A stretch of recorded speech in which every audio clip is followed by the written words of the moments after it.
Bonjour et bienvenue sur musculationprisedemasse.com. Ici Étienne et cette semaine, je suis en compagnie d'Alexandre Paré. Bonjour Étienne, bonjour à vous. Alex est notre invité spécial cette semaine, notre deuxième invité sur musculationprisedemasse.com et jusqu'à maintenant, ça se passe pas mal bien. Oui. Oui, il répond à vos questions. Aujourd'hui, on a une bonne question de Patrick, mais juste avant, je vais vous parler des entrevues que je vais faire avec Alex après les questions. Fait qu'on touche les thèmes de la prise de masse musculaire, de la perte de poids, comment devenir cut, puis comment perdre du gras. Et puis, c'est sûr qu'en 10 minutes, là, répondant à vos questions, on ne peut pas faire le tour de la question. Puis tantôt, on va faire le tour de la question, en tout cas, le plus possible. Oui. En 3 entrevues d'une quarantaine de minutes. La première, ça va être comment prendre du muscle. La deuxième, comment découper puis perdre du gras.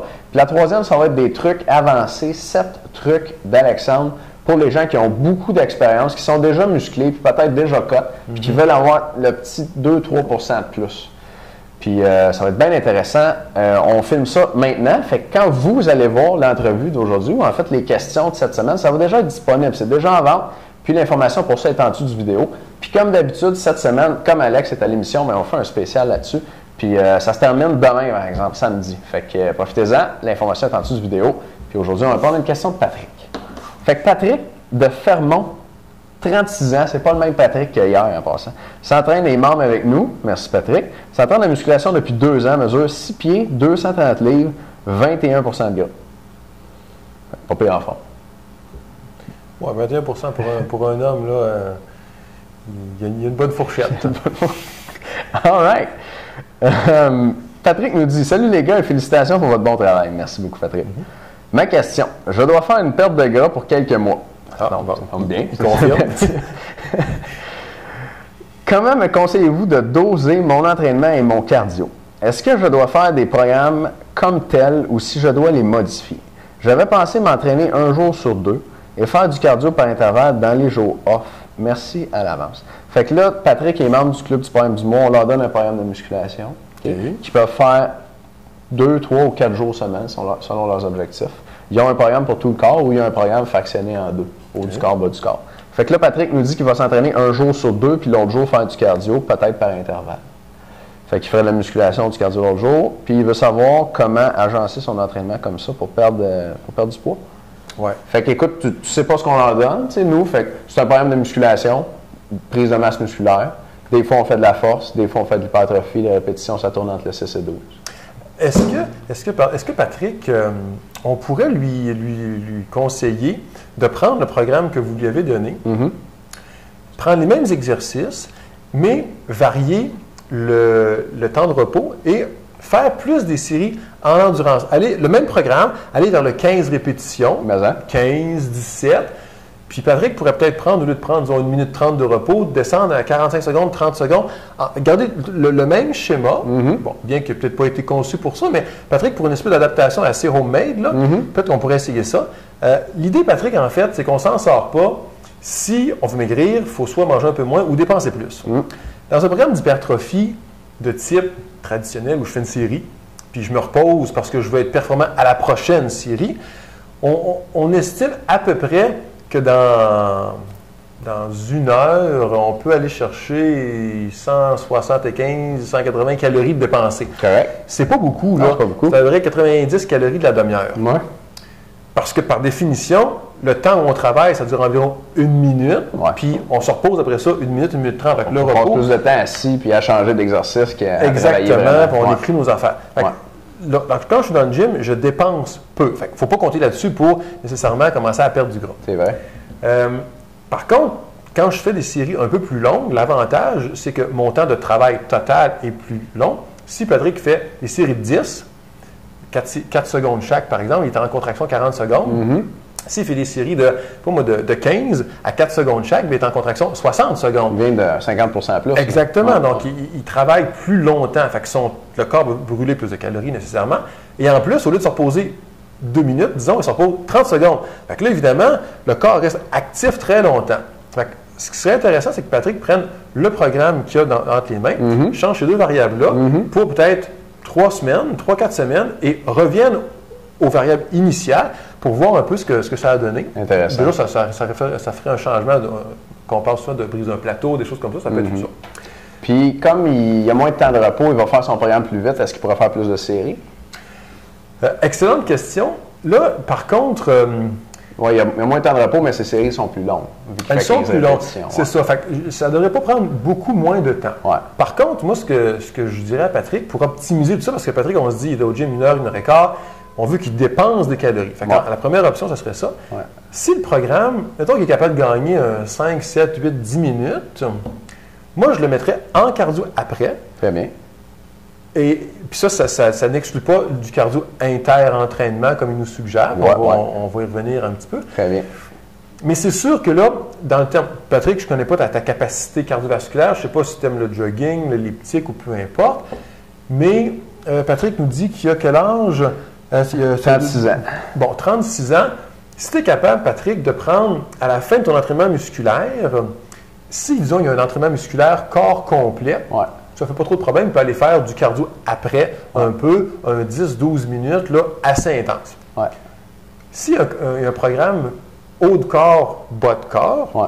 la journée qui finit son haut de corps, il y a les jambes fraîches et disposent. Effectivement. Et par définition, souvent, les exercices cardiovasculaires sollicitent les membres inférieurs. Bien sûr. Fait que tu fais du Stairmaster, de l'elliptique ou idéalement du tapis roulant, de la course, c'est plus efficace si tu peux courir. C'est un de ceux qui veulent le plus de calories, c'est la course. Hein? Oui, c'est ça. Puis, en fait, c'est un elliptique, c'est difficile d'aller vite sans tomber sur un elliptique. La mécanique de l'elliptique est Vraiment nulle vrai. un peu. Là, tu sais, là. Il n'y a pas de 100 mètres à l'elliptique. Hein, Non, c'est ça. Puis bon, Stairmaster, tes jambes qui brûlent. Ou un bon vélo de spinning, des fois, ça va faire le travail. Fait que, bref, Patrick, la journée qui fait son haut de corps, a les jambes fraîches et dispose. Donc là, ce serait le temps de donner un bon boost cardio cette journée-là. OK. Peut-être pas 10, mais 20 minutes. Ouais. Il en fait ici. La journée qui fait son bas de corps, là, le cardio d'après pourrait être un cardio plus de dépenses caloriques, plus d'entretien, un 10-12 minutes, mais moins intense, parce qu'il y a les jambes déjà fatiguées. De la veille, plus son entraînement de musculation de la journée. Oui, c'est ça. Puis fait que l'intensité va lui paraître plus difficile parce que les jambes fatiguées, si tu as fait 4 séries de squat, 4 séries de lunge, tu vas arriver, tu vas avoir la fréquence cardiaque qui va être déjà très élevée, tu brûles déjà plein de calories juste à entretenir ta douleur presque. Là. Fait que c'est un peu ça. Et les inter-entraînements, là par contre, pourraient être des belles journées pour inclure l'entraînement cardio. Ouais. Puis, si on pousse juste un petit peu plus loin, Patrick pourrait même, dans ses entraînements réguliers, enlever tout ce qui touche le tronc et les réintégrer dans les entraînements cardio purs. Très bien. Il vient de gagner du temps dans ses entraînements réguliers. Ouais, ouais. Fait que là, il est capable de faire, mettons, entraînement régulier 40 minutes, cardio 20 minutes. Ouais. Ça fait une belle heure intense en entraînement. Puis là, on transfère l'entraînement du tronc, mettons les mardis, jeudis. On parle maintenant des abdos, là? Exactement. Okay. Abdos, dorsaux, les planches latérales, en tout cas tout ce qui est tronc. Stabilisation, genre. Exactement, stabilisation. Fait qu'on rentre ça dans nos journées de cardio. Fait qu'on les oublie pas dans la semaine. Fait que c'est important, Patrick, de comprendre que le tronc, c'est pas nécessairement, tu n'es pas obligé de le faire dans un entraînement musculaire. Il faut que tu le fasses dans la semaine. Il faut que ce soit intégré à ton entraînement. Donc, on s'en fout, là, pas ce qui est fait. Fait que moi, je le mettrais là. Puis, les entraînements cardio pourraient tout à fait être des entraînements. Là, j'irais vraiment, comme je disais, si tu peux courir sur un tapis roulant, vas-y. À l'extérieur, si tu es un bon coureur, va dehors aussi. Ce qui est très bien d'utiliser et qui est sous-utilisé dans les gyms, c'est la pente d'un tapis roulant. Quand on utilise la pente d'un tapis roulant, ça sollicite davantage les grands fessiers, là, les muscles des fesses, les mollets. On court moins vite. C'est moins dangereux de tomber. Fait que pour les gens qui sont des coureurs, mais pas habitués de courir vite, ben, en mettant une pente, ça nous aide à avoir plus de travail. Ça ressemble plus à de la marche, selon la vitesse. Là. Selon la vitesse. Mais on garderait une course. Fait que, en 1000 à l'heure, là, une course à 6000 à l'heure, c'est une belle course, c'est 10 km/h. Mais un 6000 à l'heure sur le plat, pour que ça travaille difficile, il faut que je monte à 7, 8, 9. Là. Mais un 6000 à l'heure avec une pente de 6, disons, là, ça ne goûte pas pareil. Là. C'est vrai. Et faire des intervalles, donc plus difficiles, plus faciles, variés comme ça. Moi, je suis convaincu que ça va. Il est à 22 là, il pourrait certainement baisser à 17 là, assez rapidement, là, si la nutrition est au rendez-vous aussi. Là. Mais en tout cas, en termes de dépenses, donc, bref, on résume en faisant ça, on augmente la dépense des entraînements musculaires parce qu'on se repose moins pour faire des séries plus longues. On ajoute un peu de cardio, donc on brûle aussi. Donc, un entraînement, tantôt qu'on estimait qui était peut-être à 200 calories à l'heure en traditionnel, pourrait passer vraiment à 400-500 à l'heure. Fait qu'on vient de doubler. 3 fois dans la semaine, on fait ça. On rajoute nos entraînements pur cardio. Moi, je pense que là, tu es parti pour un nouveau schéma de programme qui pourrait durer 2 mois là, avec quelque chose d'intéressant. Oui, ça brûle pas mal de calories. Ça. Exactement. Ouais. Good. Puis peut-être même, moi, une autre raison pour laquelle je recommande le tapis en pente, c'est parce qu'il y a moins d'impact sur les articulations. Ah, ben oui. J'en cours moins vite. Puis pour un coureur qui est confirmé, mettons, ben c'est pas grave des impacts, son corps est habitué, ses articulations sont renforcées. Mais quelqu'un qui veut, mettons, perdre du gras, pas l'habitude de courir, puis là commence à faire du cardio, si il est capable de courir vite sur le plat, peut-être que ça va être tough pour ses genoux, ses chevilles, ses hanches. Fait qu'en pente, la vitesse est plus basse, c'est moins tough pour vos articulations. C'est ça, la vitesse est plus basse. Mais aussi, quand le tapis est incliné comme ça, ma jambe part d'en bas et monte. Fait que la phase d'impact, elle est petite. Tu peux pas, quand je suis en phase aérienne, puis le tapis est plat, mon pied tombe de peut-être 20-25 cm. Mais quand le tapis est incliné, mon pied se dépose dessus. Fait qu'il n'y a presque pas d'impact. Quasiment comme monter un escalier.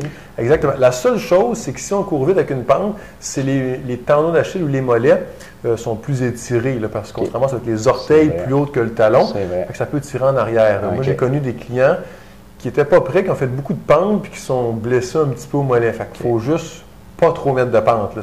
Ici, c'est pas the more is the better. C'est pas si 5% c'est bon, 10% c'est bon, pas toujours. Là. Parfait. Fait qu'allez-y graduellement, puis c'est sûr que si vous sentez que ça tire dans les mollets, peut-être ralentir. Oui.